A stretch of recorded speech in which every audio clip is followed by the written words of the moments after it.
Dentro de esos cocos gram positivos vamos a revisar aureus, que producen la mitad de las enfermedades infecciosas que ustedes se puedan imaginar, de todo, de infecciones de tejidos blandos, endocarditis, neumonía, sepsis, todo lo que ustedes quieran. Hablaremos de piógenes.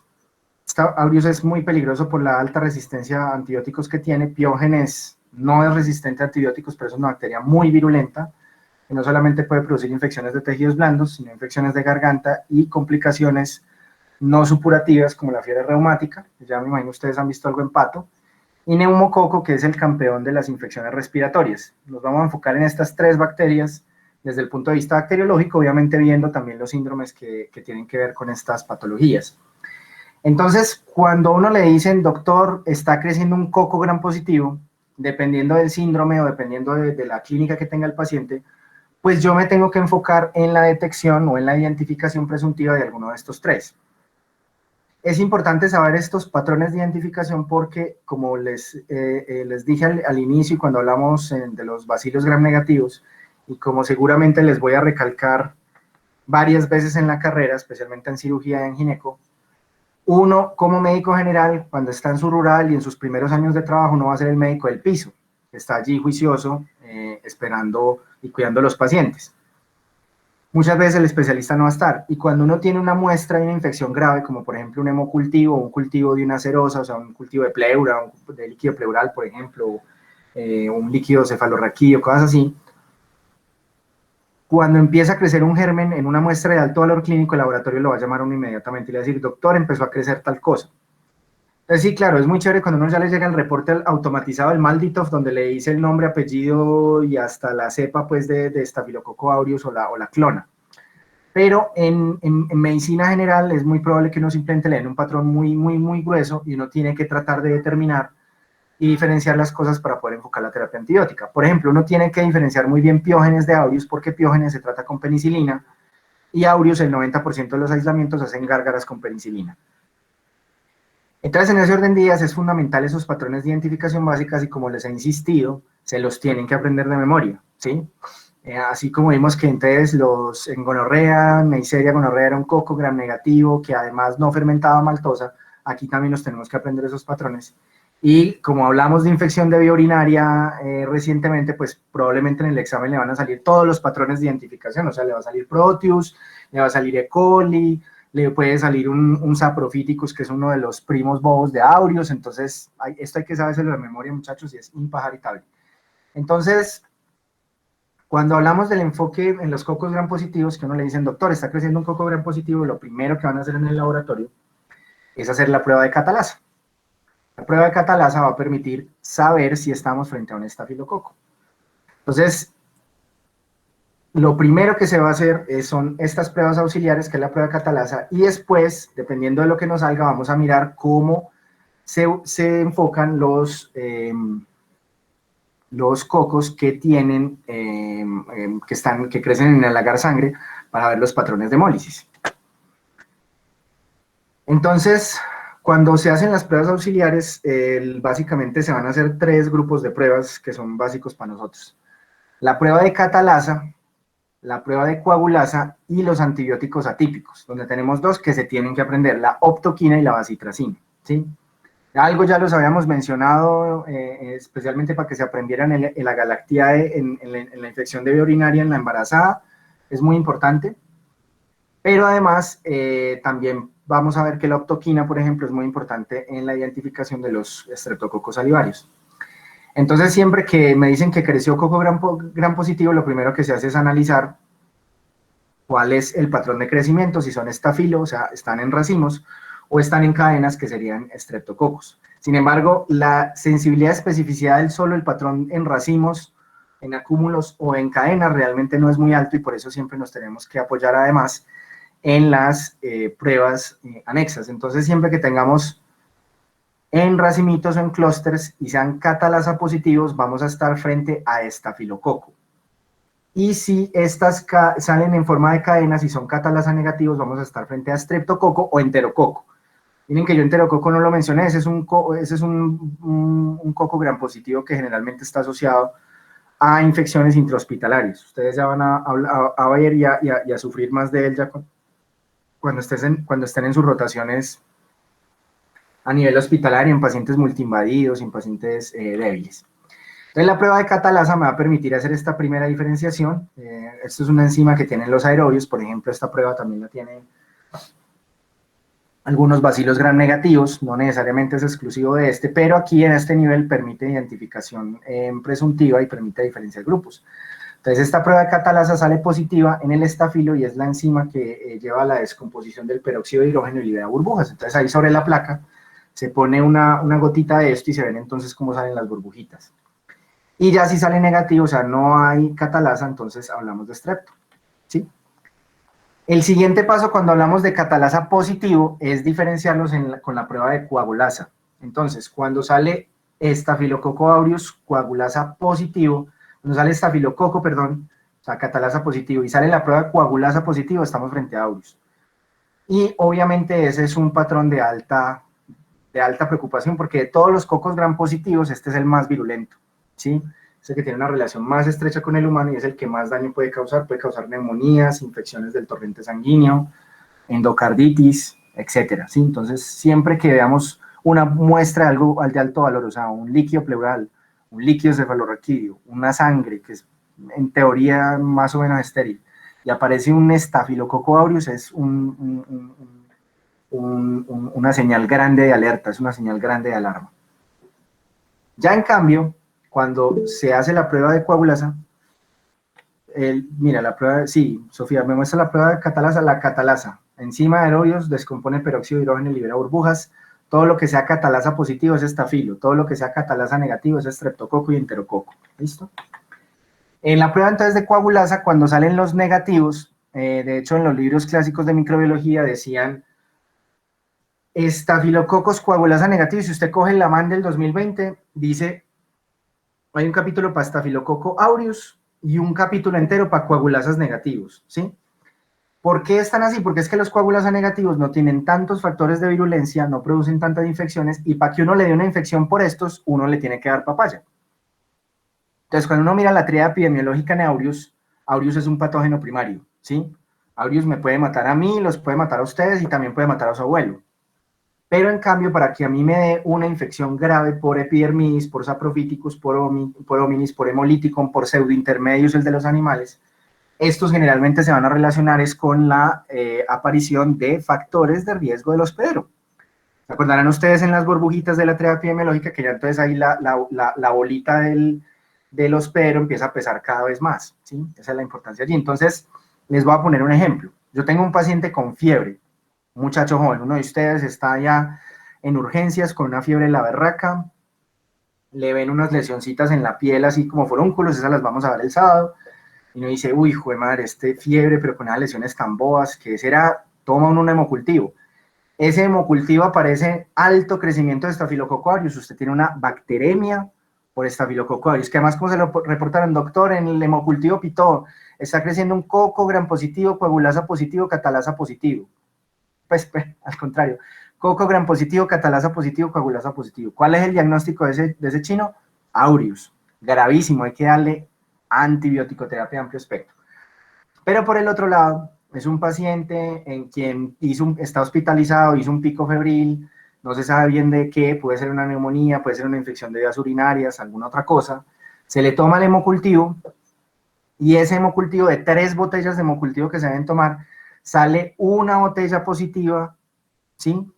No positiva a las 24 horas, así con un gran inóculo, sino que sale positiva por a las 48, casi 72 horas, una unidad formadora de colonia y sale un estafilococo, sale un coco gram positivo, catalasa positivo, coagulasa negativo, muy probablemente un epidermis.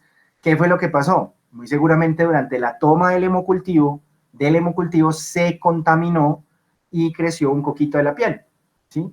Entonces, en ese paciente uno no diría, bueno, pues muy seguramente es un contaminante y no hay lío. Otro escenario, muchacho joven que le dio fiebre reumática de peladito, que tiene una válvula, que se le jodió el corazón, válvula cardíaca protésica, ¿sí? Tiene una válvula, un reemplazo valvular con una válvula mecánica, pues de estas que son de materiales exóticos, donde se pueden pegar las bacterias por biofilm. y a este paciente se le toman hemocultivos por un pico febril y resultan de las 3 botellas de hemocultivo, 2 botellas de hemocultivo con buen crecimiento a las 24 horas de un coco gram positivo, catalasa positivo, coagulasa negativo. Ahí es un epidermidis o uno de estos, ¿sí? Pero en el contexto de un paciente con un dispositivo valvular o con un catéter, ahí sí se pueden pegar estos berracos y producir daño. Entonces, a lo que me refiero con esto es que a medida que ustedes vayan avanzando en la carrera, van a ir aprendiendo también cómo coger estas pruebas y verlas en el contexto del paciente. O sea, uno nunca ve un coco gram positivo, catalasa y ya al aire, sino que la ve en el contexto de un paciente con unos factores de riesgo y con una clínica específica. Pero por ahora, en lo que respecta a microbiología, usted se tiene que aprender estos patrones de identificación como un niño musulmán se aprende el Corán. Es un ejemplito. Paciente con celulitis, o sea, una infección de tejidos blandos, con sepsis, o sea, con ya alteraciones sistémicas a partir de esa infección localizada. Se le toma una muestra de tejido intraoperatoria con todas las de la ley para hacer cultivo y tinción de Gram. Y además se le toma una muestra de sangre para hemocultivos. Entonces, a las 2 horas llega un reporte de la tinción de Gram que menciona que hay presencia de cocos Gram positivos. Entonces, en ese contexto, en una infección con una celulitis, uno tiene que pensar en Streptococcus pyogenes, en Staphylococcus aureus, porque las otras opciones, o sea, Agalactiae casi no produce infecciones de tejidos blandos. Los amiguitos de Staphylococcus aureus, que son los coagulasa negativos, rara vez producen infecciones de tejidos blandos primarios. Entonces, uno debería estar pensando en los virulentos, en los que tienen machete, Piógenes y aureus. ¿Cuál sería la antibiótico terapia ideal en ese caso? Como uno todavía no sabe si es el sensible a la guapanela o el altamente resistente, o sea, no sabe si es Piógenes o aureus, pues entonces el ideal es entrar mostrando los taches porque es un paciente con sepsis. Entonces, muy seguramente vas a arrancar con un antibiótico de amplio espectro que cubra los dos o incluso una terapia combinada. En este caso sería muy bueno, por ejemplo, utilizar la estrategia de vancomicina con otro beta-lactámico para tratar de matar Staphylococcus aureus resistente a meticilina, sensible a meticilina y además pegarle al Streptococcus pyogenes. Entonces podría ser vancomicina con un antibiótico con beta-lactámicos, por ejemplo. Ya a las 24 horas se toman las colonias del cultivo de secreción y se hace una prueba de catalasa, ¿sí? O sea, inicialmente la tinción de Gram y ahora a ver qué nos dice ya el cultivo. Entonces, si la prueba salió negativa, son estreptococos. Si son estreptococos, la opción es Piógenes. Y si es Piógenes, es sensible a la guapanela. Entonces, desescalamos ¿cuál? La vancomicina y los dejamos con cefazolina. Ya lo fácil, vea lo chévere y lo útil que es la microbiología. O la otra es, el paciente ya de esas botellas, de esa muestra, de ese cultivo de piel y tejidos blandos, sale la prueba de catalasa positiva, ya sabemos que estamos ante un estafilo. Y seguramente va a salir la coagulasa positiva porque aureus es aquí el que más produce infección de tejidos blandos, entonces vamos a tener que entrar mostrando los taches y hay que dejar la vancomicina en ese caso. Y ya obviamente si ya además los cultivos resultan positivos, entonces ya sabemos que el bicho que está en piel es el mismo bicho que está en sangre, entonces tenemos una infección sistémica. ¿Listo? Entonces lo que se hace es ir aplicando ya ahora este algoritmo, porque si ya nos salimos de los coagulasas, ¿sí? O sea, catalasa coagulasa. Staphylococcus aureus, catalasa positivo, coagulasa positivo y negativo, esos son estafilos, ya los vimos. Ahora vamos a ver qué pasa, qué pena me devuelvo, cuando ya sale la catalasa negativa, tenemos que ya entrar a analizar este señor, que es el agar sangre, ¿sí? Tenemos 3 posibles patrones de hemólisis. La hemólisis completa es que la bacteria tiene una gran capacidad enzimática y la bacteria se haga de cuenta vampira, entonces es capaz de coger esa sangre y degradarla completamente. Entonces el agar sangre ya no va a quedar con sangre, sino que va a quedar del mismo color de la gelatina inicial del agar, que es un olor, es un color un poquito como beige, amarilloso, más o menos por esos lados. Esos son los que hacen beta hemólisis, que además, ¿para qué putos le pusieron letras griegas? Debería ser hemólisis completa. Entonces, beta hemólisis, hablamos de hemólisis completa. Aquí hay que diferenciar Streptococcus de Agalactiae. Agalactiae ya lo vimos bastante en infección de vía urinaria. Y cuando tenemos la hemólisis parcial, que es cuando le pegan uno el puño en el ojo, ese puño en el ojo entonces es realmente todo el proceso que hace la bilirrubina, que se va volviendo biliverdina, bueno, que va haciendo pues todo ese proceso del grupo M y por eso se pone verde. Esta es una alfa hemólisis y hay que diferenciar el neumococo, que es altamente virulento, de los cocos de la saliva, que son todo el grupo imitis salivarium y todos esos cocos. Y si esos cocos gram positivos catalasa negativo no hacen reacción de hemólisis, estamos frente a un enterococo, pero como les mencioné, ese es un problema ya intrahospitalario que ustedes verán después. Entonces volvamos acá. Si ustedes observan acá, entonces, ya se aplica este algoritmo. Cocos gram positivos. Si tenemos entonces catalasa negativo, estamos hablando de los estreptococos. Y ahí tenemos tres posibles patrones de hemólisis. La hemólisis parcial, la hemólisis total o la no hemólisis. ¿Listo? Entonces vamos a ir analizando cada uno de los escenarios. Entonces vamos a arrancar con los beta hemolíticos, con los de hemólisis completa.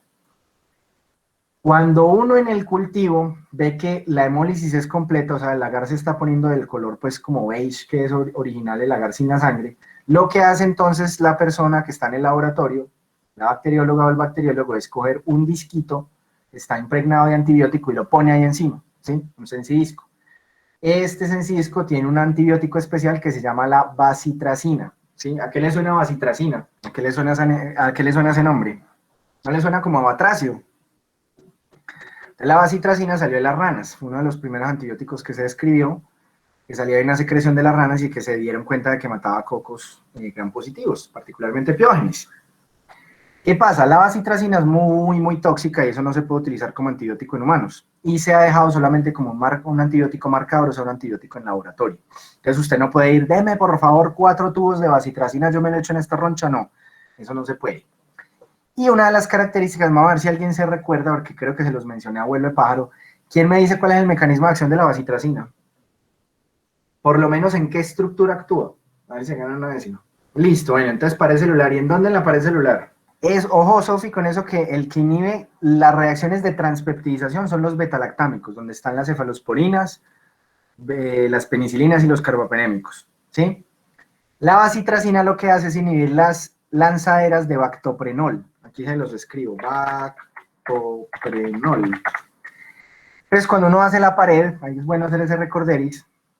Eso, Diego Alejandro, daña el transporte de los ladrillos. Muy bien, Chino, se ganó una décima por tener el concepto claro. Vamos a hacer entonces un recorderis como para niños de 12 años de cuáles son los mecanismos de acción de todos los antibióticos que atacan en pared. Entonces, el primero es, se los voy a anotar acá, fosfomicina.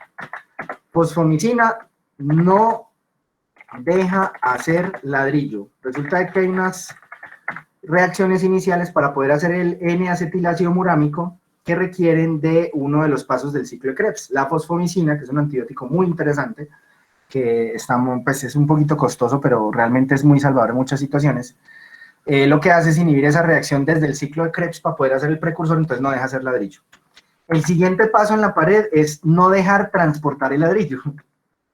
Eso es la bacitracina.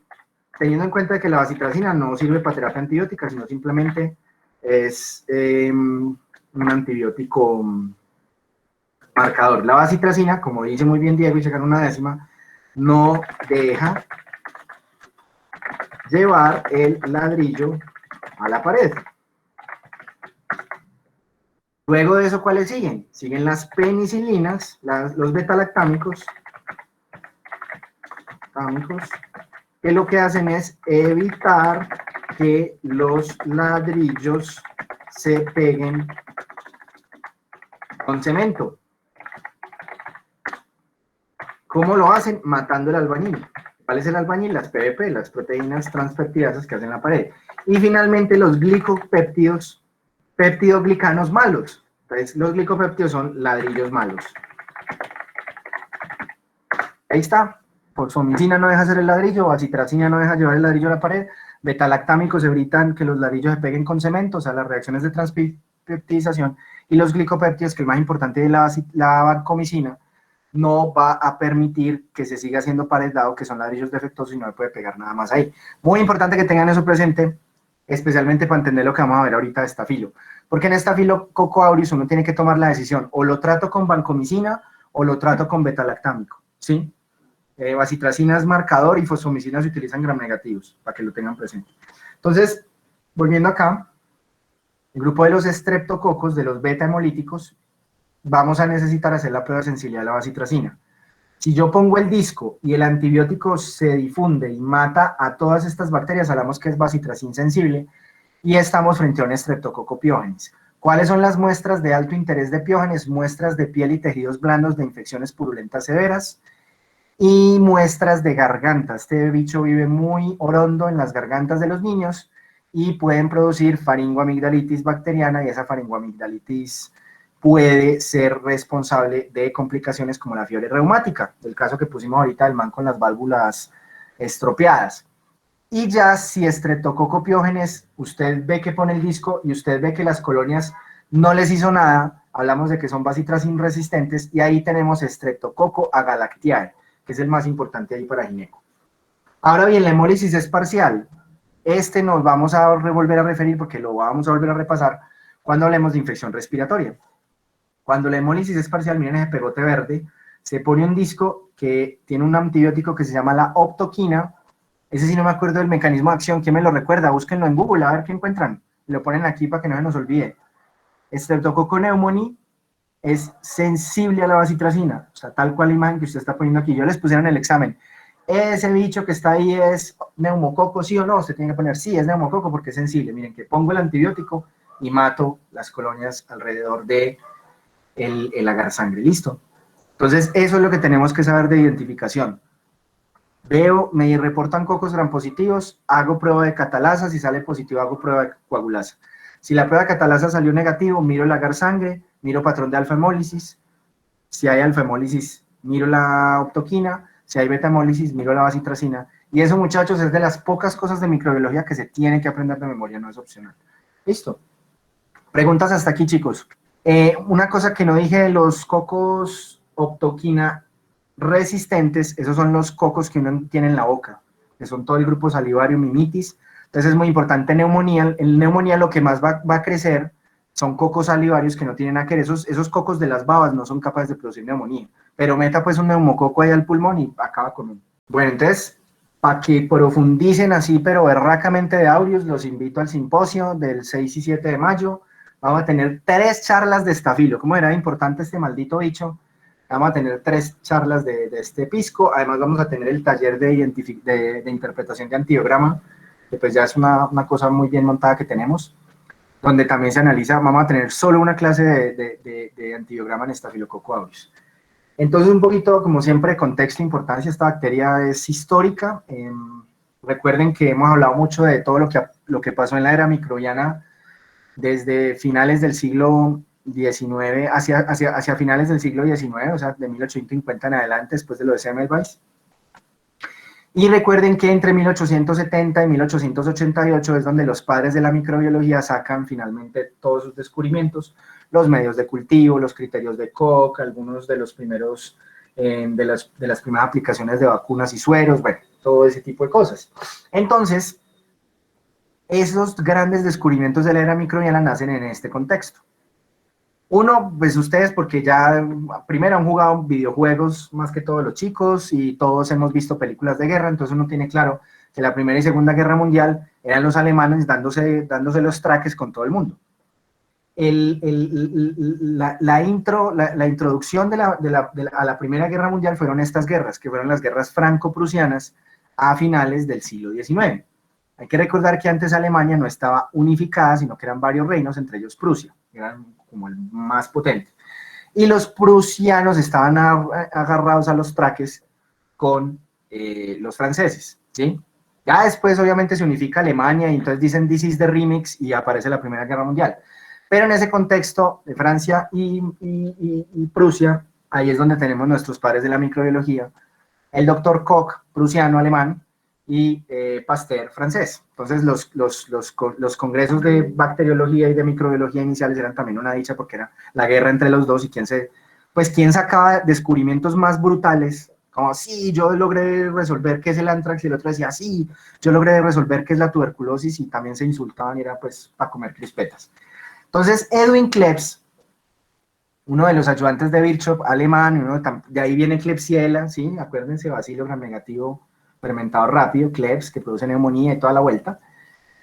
Edwin Klebs era un médico en la guerra franco-prusiana, y esto también fue muy bueno para la microbiología porque en la guerra las lesiones se infectan y permiten aprender mucha microbiología. En toda esa cantidad de muertos de la guerra franco-prusiana hacían autopsias, entonces él estaba ahí a la mano de Virchow. Virchow, ustedes saben por el profe Pava, es el padre de la patología, entonces este man también fue súper importante. En este caso Edwin Klebs hizo todas estas autopsias, pero ya con la mirada del microbiólogo, de tratar de analizar sí habían probablemente alguna relación con enfermedades infecciosas. Hay que recordar que esto fue antecitos de los criterios de Koch, mientras las escuelas alemanas llegaban a ese concepto ya en 1888 con el descubrimiento del bacilo de Koch o de la tuberculosis. Y entonces en estas autopsias, acuérdense que los criterios de Koch parten de, si yo le tomo un cultivo de sangre, yo tomo una tinción de Gram de sangre, a nosotros que estamos sanos, ¿qué vamos a encontrar? Pues nada, ¿cierto? Pero si yo cojo pacientes que hayan muerto en la guerra con amputaciones traumáticas, todos febriles, llevados con gangrena, y les tomo una muestra de sangre y miro al microscopio, pues me voy a encontrar una bacteria. Miren que ahí ya se va viendo un poquito el espíritu de los principios de Koch. Y entonces se habló del Microsporum septicum. Teniendo en cuenta que la microscopía no estaba tan avanzada en ese momento, entonces, claro, ellos veían, a diferencia de otros bacilos que se podían ver más grandes, veían que eran unos coquitos pequeños, difíciles de ver, pero que pues estaban francamente relacionados con la sepsis de los pacientes. Por eso ese fue el primer nombre que tuvo Staphylococcus aureus microsporum septicum.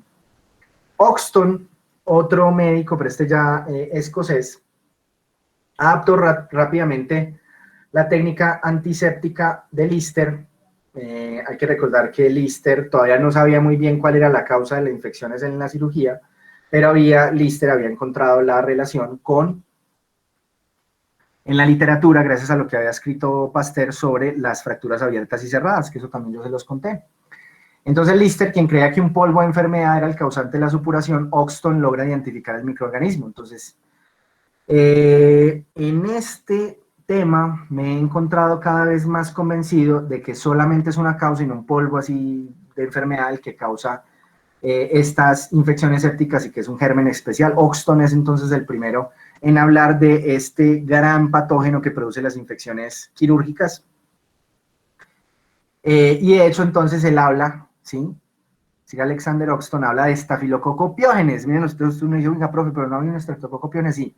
Miren que fue cambiando de Microsporum septicum, ahorita es Staphylococcus pyogenes, teniendo en cuenta que las heridas de quirúrgicas supuraban demasiado y ya este man logró encontrar cuál era probablemente la causa.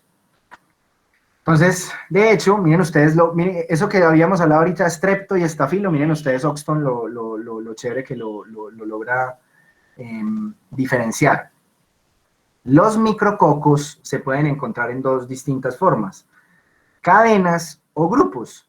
Ellos muchas veces se pueden encontrar, claro, en ese entonces había pacientes que tenían infecciones por los dos, pero los dos son diferentes y las cadenas no pasan nunca a volverse formas agrupadas, ni las formas agrupadas se vuelven cadenas.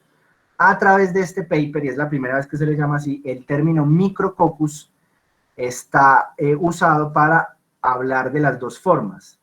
Las formas en cadenas le vamos a llamar streptococo y de aquí en adelante le voy a llamar estafilo a los cocos agrupados y de ahí nace entonces el nombre, ¿sí? Streptococo y estafilo, ahí está. Entonces, esto precisamente lo habla en 1882, miren que ya estamos ahí sobre los criterios de Koch. Oxton habla entonces de la sepsis. En ese entonces se creía que la sepsis era una intoxicación en la sangre, algo se metía en la sangre y por eso uno puede escuchar a los profes escuchos que dicen, el paciente se ve tóxico, es que se ve séptico, y es precisamente por la historia de esto y por la tradición médica que traemos de esos términos.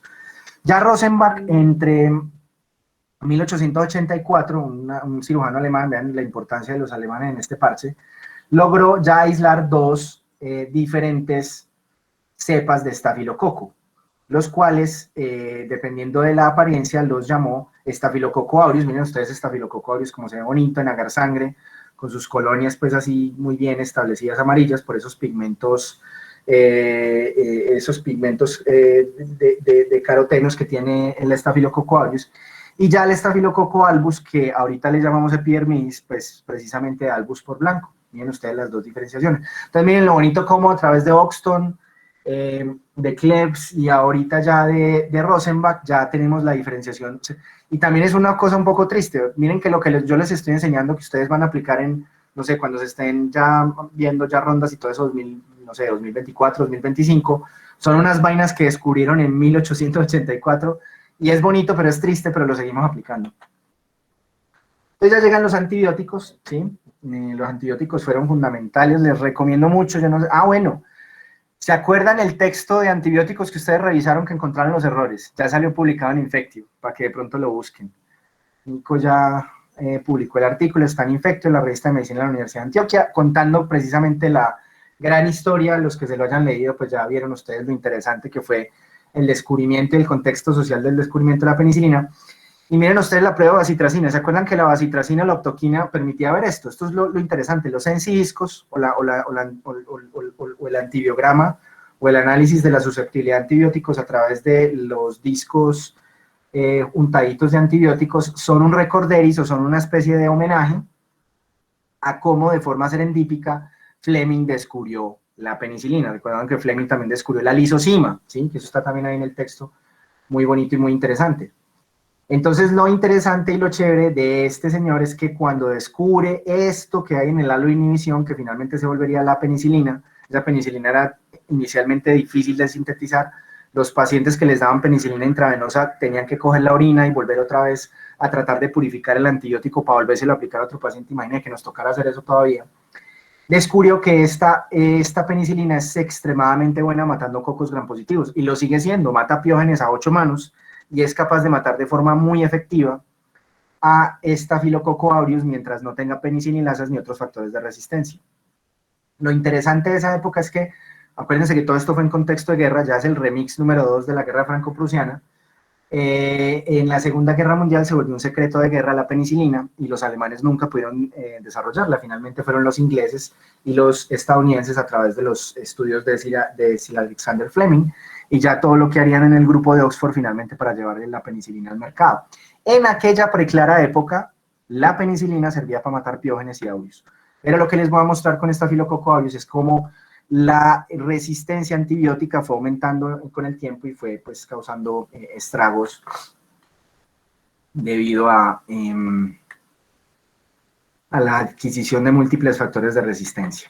Entonces, esta imagen es histórica, miren ustedes, gracias a la penicilina al regresar a casa, precisamente por lo que involucraba esto en épocas de guerra. Entonces, en promedio, un soldado estadounidense e inglés podía ir a 3 o 4 cursos de guerra, mientras que un soldado alemán se infectaba, terminaba amputado y terminaba, pues ya es como un discapacitado. Y pues ustedes saben para los alemanes cómo era de terrible eso. A mitades entonces del siglo XX, 1956, si mal no estoy, Sir Alexander Fleming recibe el Premio Nobel de Medicina, con justa causa, porque gracias a él ya empieza la era antibiótica, ¿sí?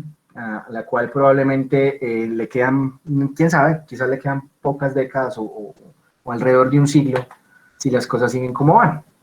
Entonces, este es el problema con los antibióticos. Este es el aumento de enzimas que se han descubierto en los últimos 50 años, y ya vamos para más de 2000 beta-lactamasas distintas. En el caso de Staphylococcus aureus, solamente una penicilasa le bastó para hacer resistencia a esos antibióticos iniciales, a esos primeros betalactámicos como la penicilina, ampicilina, amoxicilina, y ya Staphylococcus aureus ha ido adquiriendo otros factores de resistencia que le dan, sin necesidad de tener una enzima para cada antibiótico, un solo factor de resistencia le da resistencia a todos los antibióticos, ¿sí?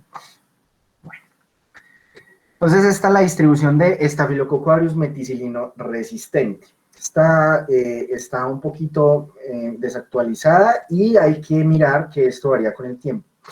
¿Qué hablamos de Staphylococcus aureus meticilino resistente? ¿Qué es eso? Porque bueno, estábamos hablando de aureus y aquí cuando apareció esta cosa. Resulta que hacia los años 70 se creó un antibiótico que era resistente a la acción de la penicinilasa de estafilococo, que era la meticilina. De ella derivan 2 antibióticos que seguimos usando, que es la oxacilina y la dicloxacilina. Estoy casi seguro que alguno de ustedes le han dado dicloxacilina para alguna infección por ahí de la piel. ¿Cuál es el problema? Que ese cambio, que lo vamos a analizar en la clase y vamos a ver qué fue lo que ocurrió y cómo fue que se dio este mecanismo, esa adquisición de ese factor de resistencia de Staphylococcus aureus le dio una ventaja tan grande que esas primeras clonas o esos primeros linajes resistentes a la meticilina se fueron regando por todo el mundo, ¿sí? Y en este momento, en toda la zona de los Andes, pueden haber frecuencias de resistencia de Staphylococcus aureus entre el 30 y el 80%. En las zonas de la costa, de nuestra costa caribe, es donde hay más resistencia a Staphylococcus aureus, más del 60% de todos los aureus son resistentes a meticilina. Dato que se tienen que saber y que es bueno que lo sepan, la cantidad de Staphylococcus aureus resistente a la meticilina en Manizales es de alrededor del 30%, ¿sí?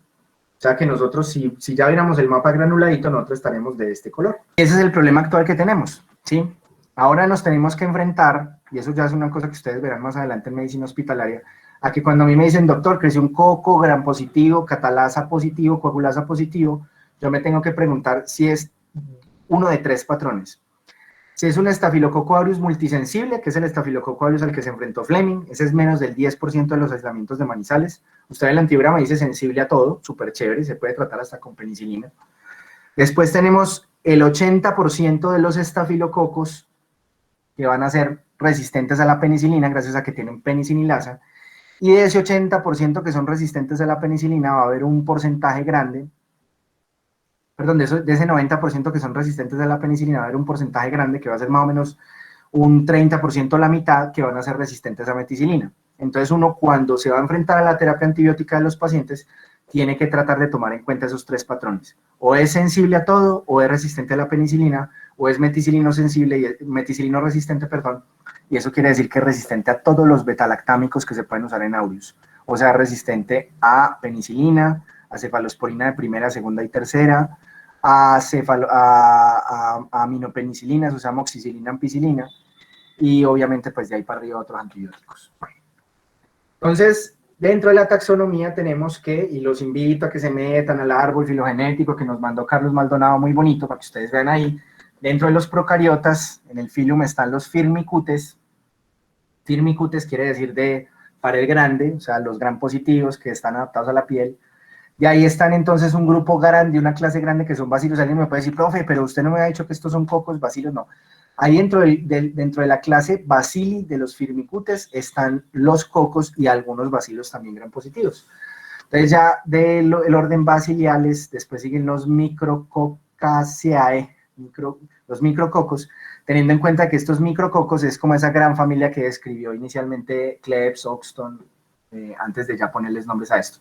Y ya hablamos del género estafilococo, donde tenemos los coagulasa positivos, que es aureus, y los coagulasa negativos, donde están los otros que hacen parte ya de la biota y que no son tan virulentos. Lo único que ustedes tienen que saber es el género, no se preocupen pues que yo no les voy a preguntar nada de esa taxonomía para que no se asusten. Entonces el género estafilococo son cocos gram positivos agrupados, son anaerobios facultativos. Acuérdense que estos tienen la capacidad de responder al oxígeno, por eso son catalasa positivos, y además como tienen la capacidad de responder al oxígeno, en presencia de oxígeno se vuelven más virulentos. Son inmóviles y no forman esporas. Acuérdense que la mayoría de los móviles son los bacilos, ¿sí? Y si forman esporas deben ser bacilos gram positivos anaerobios, para que no se les olvide. Causan procesos supurativos tremendos. Son bacterias obviamente mesófilas, crecen entre 18 y 40 grados centígrados, y son capaces de resistir desinfectantes químicos y altas concentraciones de sodio. Por eso hay algunos medios selectivos para detectar estafilo, que lo que hacen es mirar el crecimiento en cloruro de sodio, al 10%, ¿sí? Miren que es una concentración de sodio muy por encima del suero fisiológico, que tiene una concentración del 0.9. Tiene entonces los dos grupos que son los cocos gram positivos coagulasa positivos, que son los virulentos, donde está aureus, y las versiones de aureus resistente a penicilina, penicilina sensible o resistente a meticilina, y los cocos coagulasa negativos, que son los no virulentos, hacen parte de la biota.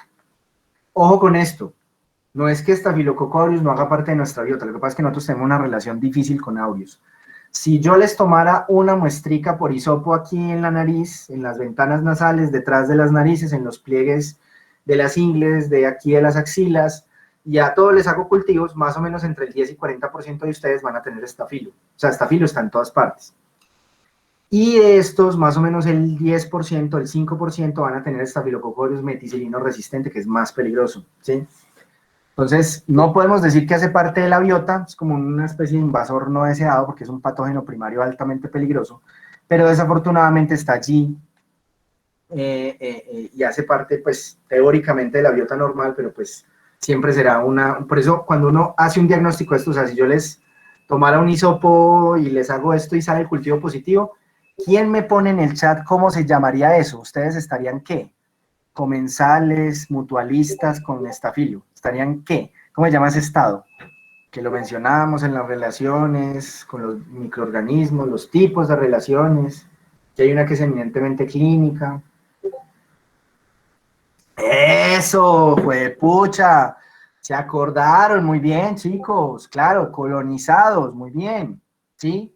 Eso no les pongo punto porque no lo tenían que saber, donde no me hubiera contestado nada, hubiera cancelado la clase, eso lo tienen que saber. Acuérdense que la colonización son microorganismos que aparecen en los cultivos de las mucosas que implican un riesgo inminente para el paciente o para la familia. Entonces, de hecho, nosotros no le hacemos diagnóstico de colonización a todo el mundo. ¿A quién le hacemos diagnóstico de colonización de aureus? Tratamos de determinar en pacientes de altísimo riesgo que donde se lleguen a infectar se mueren. Por ejemplo, pacientes que les van a hacer cirugía cardiovascular, que les van a abrir el tórax y el esternón, esos pacientes necesitan mirar si estamos colonizados. Los pacientes que les van a hacer ciertas cirugías ortopédicas, que donde se llegue a colonizar, por ejemplo, una prótesis, se los llevó el demonio. Esos pacientes se mira si están colonizados. Muy bien, chicos, excelente. Entonces acá tenemos los estafilococo, ¿sí? Y quiero que analicen cómo hay diferentes, cómo se pueden agrupar de acuerdo a si tienen factores de virulencia o no tienen factores de virulencia. Acá entonces tenemos los estafilos que están agrupados en coagulasa positivos y coagulasa negativos. Miren que hay unos que aparece coagulasa, a veces puede salir con reacción de coagulasa, pero esos no importan. Yo jamás he visto un cultivo de Saccharolithicus, por ejemplo, ni he visto, antes que se he visto de Schleiferi. En animales, mucho cuidado con Staphylococcus intermedius, este puede producir infecciones, miren que son coagulasa positivo, pero entonces este es cuando el michi le da una infección supurativa. Y allá pues se analiza entonces en veterinaria. Miren que estos son virulentos. Quiero que analicen cómo Staphylococcus aureus, ya los coagulasa negativos, tienen menos capacidad de virulencia. Los coagulasa negativos, miren que tiene algo de virulencia y los más virulentos estos estarían epidermidis, hemolíticos y saprofíticos. Saprofíticos produce infección de vías urinarias, hemolíticos puede producir infecciones también asociadas a catéteres o a dispositivos médicos, y epidermidis produce infecciones cuando le damos papaya, ¿sí? Entonces, ¿qué queremos decir? Que estos epidermidis, hemolíticos, saprofíticos, no es que no sean virulentos, sino que tienen una virulencia reducida, y esa virulencia reducida tiene más que todo relación, ojo, con su capacidad de hacer biofilms, de pegarse a cosas. Entonces, por eso es tan importante en los catéteres, en las válvulas y en todo ese tipo de dispositivos. Entonces, hay algunos factores de virulencia que pueden estar compartidos por varios. Entonces, específicamente en el campo de las exoenzimas, ¿qué pasó con lugdensis? Ese tiene factor de agrupamiento, tiene virulencia y este produce más que todo infecciones también en catéteres intravasculares. Entonces todo lo que es lugdensis, hemolíticos, epidermidis, saprofíticos son de virulencia reducida, más que todo dedicada a pegarse a cosas. Entonces por eso es que es cagada tener a los pacientes invadidos. Nosotros ya vimos ese concepto muy bien, por ejemplo, en infección de vía urinaria en el catéter. ¿Cuál es el principal factor de riesgo para uno tener esa vía urinaria llena de bacterias? Pues tener un catéter. Entonces aquí ocurre lo mismo. Y de hecho, qué bueno que me pregunta Sofía, esta es una de las razones por las cuales a los pacientes hospitalizados les cambian los catéteres continuamente. O sea, un paciente no va a estar más de 7 días con un catéter. A los 7 días, catéter va para la caneca y se le pone uno nuevo, para evitar de que estas bacterias hagan biofilms. Entonces quiero que miren esto lo interesante. Vean que tenemos dos capítulos distintos de factores de virulencia. Tenemos toxinas y tenemos exoenzimas, ¿sí? Entonces, miren que dentro de las exoenzimas, acuérdense que estos son, así como los hongos y las plantas, son metaotropos, ¿sí? Estos microorganismos para vivir dependen de que boten enzimas al entorno, pues para que puedan comer alguna cosa, ¿cierto? Entonces, como podemos analizar, Staphylococcus aureus tiene un montón, vean, todo esto que ustedes están viendo aquí son los factores de virulencia de Staphylococcus aureus, que los tienen que aprender de memoria para el examen, no mentiras, ¿qué tal? Pero son factores de virulencia muy amplios y esto nos explica por qué hay diferentes tipos de Staphylococcus aureus que son capaces de producir diferentes males, diferentes infecciones. Quiero que analicen esto y lo miren en contexto. Miren esto lo interesante. Estas exoenzimas son cosas que necesitan cualquier bacteria para vivir. Y estas exoenzimas permiten o facilitan el manejo del biofilm, permiten degradarlo, permiten degradar sustancias para poder adquirir nutrientes para producir ese biofilm. Entonces, estos factores de virulencia, estas enzimas, miren que son compartidas por gran número de bacterias parcialmente virulentas, ¿sí? Miren ustedes que tienen Epidermis, Saprophyticus hemolyticus, con seguridad que también el Lugudensis tendrá, tienen exoenzimas y tienen adhesinas, pegarse a dispositivos médicos a hacer biofilms. En cambio, miren que en las toxinas solamente hay unas poquitas que de pronto tienen todos, la gamma hemolicina, que la tienen todas, y el Staphylococcus epidermidis que tiene la beta hemolicina. De resto, miren que las toxinas que pasan no tienen. Entonces, esto es una de las razones que nos explica por qué las bacterias coagulasa negativo no son tan virulentas como Staphylococcus aureus, como tal, ¿sí?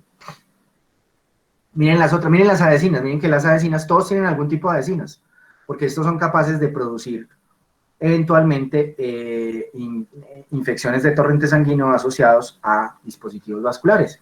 Miren qué epidermis tiene, miren qué Saprophyticus tiene, y pues por eso es capaz de producir infección por catéter, urinaria, miren hemolíticos también, ¿sí? Entonces, miren que yo no necesito que ustedes aprendan la lista, sino que necesito que aprendan conceptos. Si yo les preguntara en el examen, muchachos, ¿cuál es la diferencia clave entre los coagulasa negativos parcialmente virulentos y aureus? Aureus tiene un repertorio máximo de enzimas y de toxinas y de factores de adhesión y de elementos de virulencia, mientras que los parcialmente virulentos o avirulentos, que serían epidermis, Saprophyticus hemolíticos, Lugudensis, en el caso de los animales intermedios o pseudointermedios, esos cocos gram positivos están más dedicados a la supervivencia y a la adhesión, por lo tanto pueden producir infecciones en este contexto. ¿Listo? Entonces este es el genoma de Staphylococcus aureus, este es el único genoma que no he podido secuenciar, maldita sea. El genoma, pues bueno, y les cuento por qué, porque hemos hecho virus, hemos hecho ya Mycobacterium tuberculosis, ahorita estamos esperando los resultados del estudio GIAR, donde vamos a tener, genomas de manizales de Pseudomonas aeruginosa, vamos a tener de Klebsiella pneumoniae, vamos a tener de Acinetobacter baumannii, pero por ahora no hemos podido secuenciar esta filo, es bien durito de secuenciar. Este es el genoma, tiene unos 2.8 millones de pares de bases. Si ustedes comparan con E. coli tiene 4 millones de pares de bases. Y Streptomyces, que lo vimos esta mañana, esa bacteria que se cree hongo, tiene 11 millones de pares de bases. O sea que es un fenómeno más bien, un genoma un poquito más bien reducido. Sin embargo, a pesar de que es un fenómeno, es un genoma chiquito, no quiere decir que no sea peligroso. Aquí en este mapa genómico, cuando usted logra reconstruir un genoma completo de bacterias, usted logra tener como todas estas, logra tener este mapa. Este mapa le va a decir los genes si están en la cadena 3', 5' o en la contraria. Le va a decir además dónde están las islas de patogenicidad, dónde están las cosas que no deberían estar ahí. Entonces todo lo que ustedes ven en rojo son cosas, en rojo y en amarillo, son cosas que este maldito bicho ha adquirido con el tiempo. Entonces aquí vemos elementos de inserción, transposones, islas de patogenicidad, bacteriófagos, o sea, toxinas, islas de patogenicidad, bueno, etcétera, etcétera. Y por acá está la isla de resistencia, que es la que nos caga. Aquí es donde está el casete SSMEC, cassette cromosómico de estafilococo, cassette cromosómico de estafilococo, que fue adquirido a través del transposón 554 MEC. Yo les había contado la triste historia de que nosotros teníamos antibióticos contra estafilococo, particularmente las penicilinas. Entonces lo primero que hizo Estafilo fue adquirir un plásmido, ese no está en el cromosoma, es un factor extra cromosómico, donde está la penicilina, una enzimita que degrada penicilina. Pero cuando llegó el antibiótico resistente a penicilinas, que es la meticilina, presionamos tanto a Staphylococcus aureus que finalmente una de estas bacterias recibió por transducción, o sea, a través de un virus, recibió toda esta isla de resistencia. ¿Cuál es tan mala noticia? Miren, lo que pasa es que aquí no se ve el mapa completo, pero hacia abajo hay más cosas que ha adquirido Staphylococcus aureus. Habíamos visto que la reproducción del cromosoma arranca desde el punto ORI. Este es el punto de origen. Tenemos tan mala suerte que ese casete SSMEC no se pegó por acá al final del cromosoma. Las cosas que se pegan al final del cromosoma, las bacterias a veces las pierden, porque generalmente los genes más esenciales para poder vivir están por acá concentrados al inicio, porque esos no se pueden perder. Entonces, desafortunadamente, el casete SSMEC, a través de ese transposón, quedó justo por ahí al lado de los genes de ARN de transferencia. Si usted pierde esos genes, muere, ¿cierto? Entonces, estas clonas de Staphylococcus aureus que recibieron esos casetes SMEC, ya es como si se hubieran inventado una nueva bacteria. Ahorita, como lo vamos a ver, esos casetes SMEC lo que hacen es que vienen con una PBP, o sea, con un albañil que hace reacciones de transpeptidización, o sea, que le echa cemento a los ladrillos, pero ese hijo de puta albañil es resistente a los betalactámicos, a todos. Solamente hay un betalactámico que le entra a esas PBP, o sea, estamos hablando de más de 30 antibióticos que no le hacen ni cosquillas al albañil, ¿sí? Y eso viene precisamente en ese cassette, y por eso lo deben conocer, lo deben saber, conocer el cassette de resistencia de Staphylococcus aureus, que está por allá cerca del sitio de origen. Lo otro, todo esto que ustedes están viendo en rojo, es donde se han ido metiendo todas esas hijueputas enzimas y toxinas que ustedes vieron.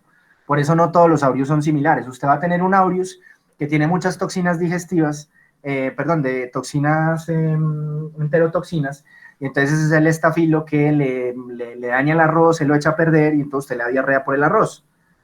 En cambio, hay otros estafilos que están llenos de adhesinas y llenos de enzimas y son capaces de producir neumonía o endocarditis. Entonces, por eso no hay dos estafilococos iguales. No se asusten con esto. Estos son los genes reguladores de estafilo. ¿A qué nos referimos con los genes reguladores de estafilos? Cada uno de estos genes va a hacer que se expresen perfiles de patogenicidad o de quedarse quietos, ¿sí? Esto es una de las cosas que uno puede hacer a través de bioinformática, que es gracias a estos análisis informáticos que uno puede saber la relación entre los genes. Si ustedes ven, hay dos caminos que llegan mejor dicho, hay dos sitios centrales donde llegan casi todos los genes de regulación, que es el gen AGR, hagan de cuenta de agresión, y el gen SARA, ¿sí? Entonces, los AGR, ¿sí? Es uno de los reguladores de virulencia de estafilo, de los más importantes. Y miren ustedes que cuando yo prendo el gen AGR, miren ustedes que si en rojo es que paro y en negro es que estimulo. Entonces, cuando yo prendo el gen AGR de agresividad, lo que hago es que limito la adhesión, limito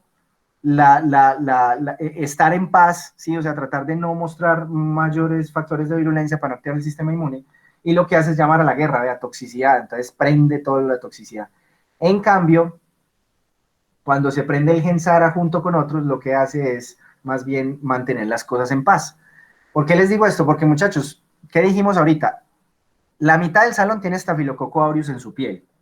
La pregunta que uno se debería hacer es, venga, ¿yo por qué no tengo endocarditis? ¿Yo por qué no tengo una celulitis? ¿Yo por qué no tengo forúnculos? ¿Por qué no estoy llevado? Básicamente eso se da es precisamente por la relación de estos genes, de estos dos reguladores. Uno a veces tiene prendido uno, después prende el otro, ¿sí? Ya vamos a ver por qué es importante esto. Porque hay que ver de dónde, pues ya vimos estafilococo, pues de dónde viene, ¿cierto? Ya sabemos cómo se descubrió en el contexto de las guerras, pero pues si eso está en el 40% de los humanos, quiere decir que ese maldito estafilo lleva con nosotros hace mucho tiempo.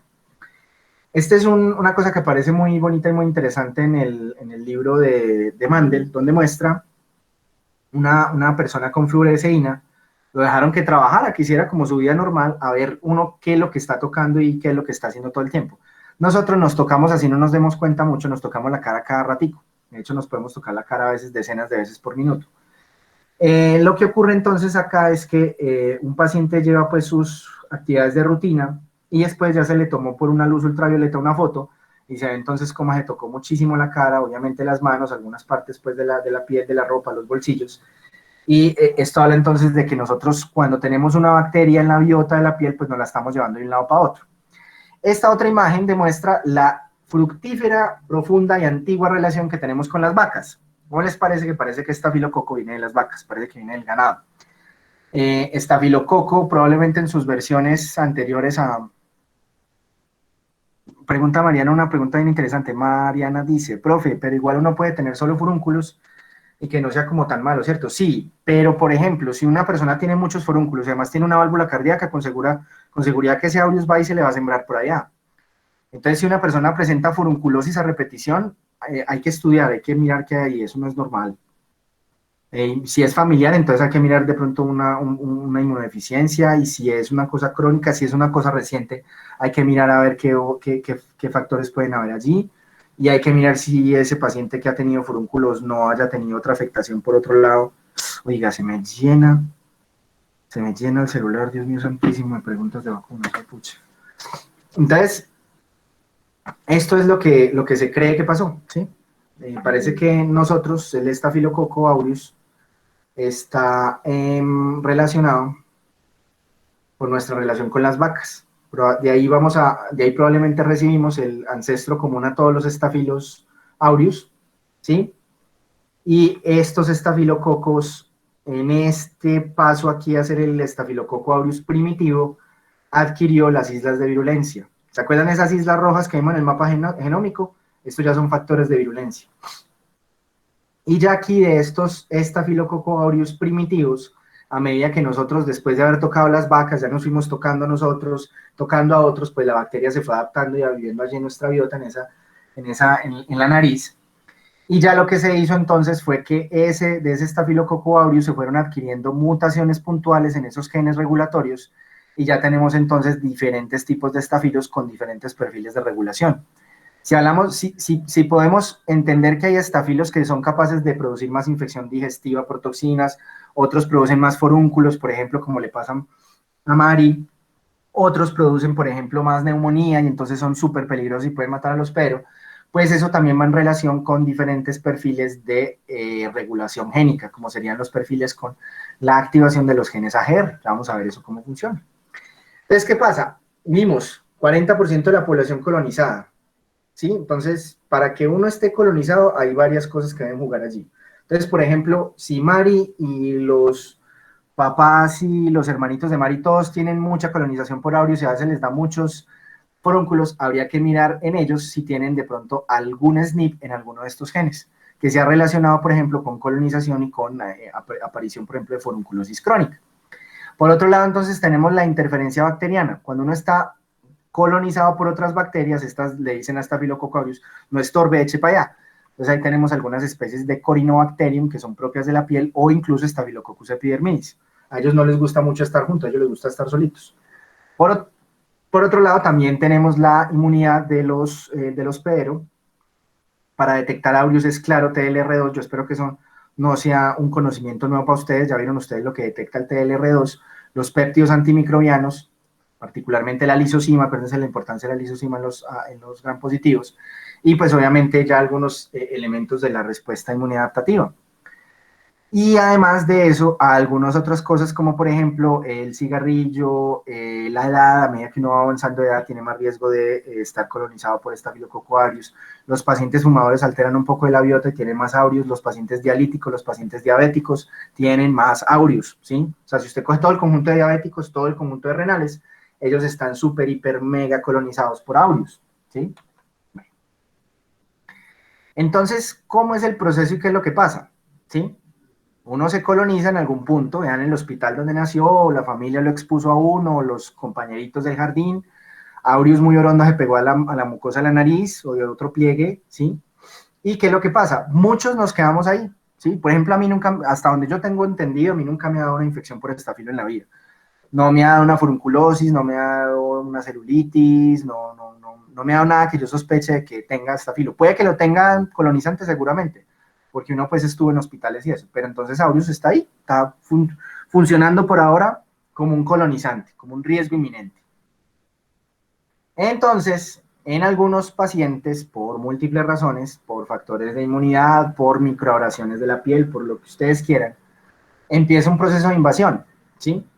Entonces, ese proceso de invasión ya puede llevar entonces a la invasión, ¿sí? Esa invasión entonces va a hacer que el estafilo se vaya por vía sanguínea y se vaya a otros lados del cuerpo, y uno, gracias a que apareció en otros lados del cuerpo, puede llevar a que se dé la adherencia en otros tejidos. Entonces, por eso uno a veces ve que hay pacientes que le salen algunas lesiones chiquitas en varias partes del cuerpo. Y por otro lado, cuando se da entonces la exposición y el crecimiento y la expresión de los factores de virulencia, ya se van a ver entonces los efectos locales o sistémicos que llevan entonces a la infección. Y ahí es donde ya tenemos como tal ya el daño tisular. se dan los antibióticos, el paciente no se muere, entonces toda esta parte de crecimiento y factores de virulencia desaparecen, pero el paciente queda colonizado. Generalmente es muy difícil descolonizar a un paciente y vuelve y empieza el ciclo.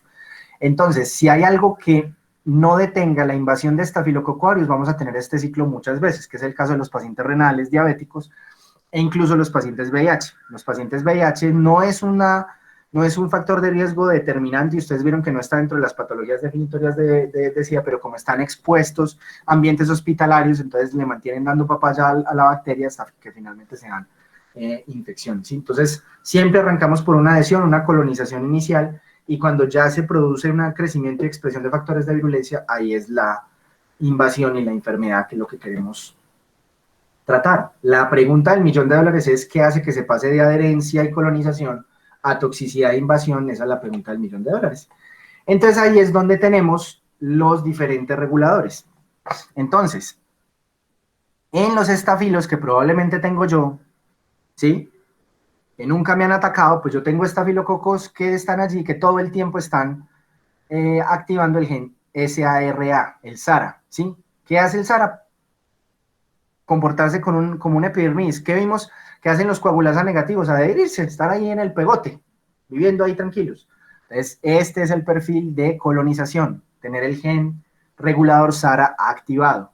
Por otro lado, cuando ya se da la invasión, entonces, por ejemplo, cuando al paciente le salen esos forúnculos, ¿qué fue lo que pasó? Ese gen SARA ya se apaga y se prende el gen de agresión, el AGR, y entonces ahí se empiezan a expresar las exotoxinas y las proteínas que llevan al daño. Entonces ahí ya se da las enzimas, la toxina, y se produce el forúnculo, o se produce la lesión, ¿sí? Entonces eso es básicamente lo que ocurre. De ahí pasamos de colonización, gen SARA activado, a gen AGR activado, y ya tenemos entonces un regulador global de agresividad, que es la virulencia, ¿sí?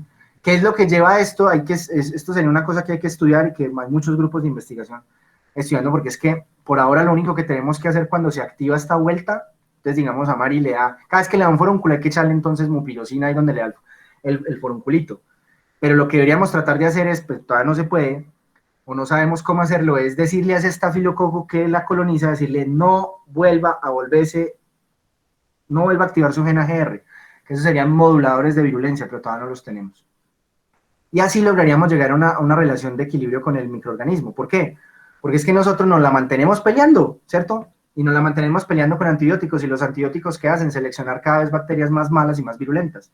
Si uno le pudiera decir, listo, estafilo, usted está viviendo ahí muy chévere, quédese viviendo ahí, viva en la nariz, no hay ningún problema, pero no haga factores de virulencia.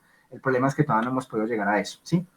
Entonces aquí se ve precisamente eso, uno está en SARA, está normal, ahí está entonces el biofilm, así sea pues ahí en la grasita de la nariz, va aumentando la densidad celular por crecimiento, y ya entonces censamiento de quórum, ya uno dice, hay muchas bacterias, hay que invadir para adentro o irse para otro lado porque ya no hay que comer aquí, entonces se prende el gen AGR y ya se desencadenan todas las respuestas violentas.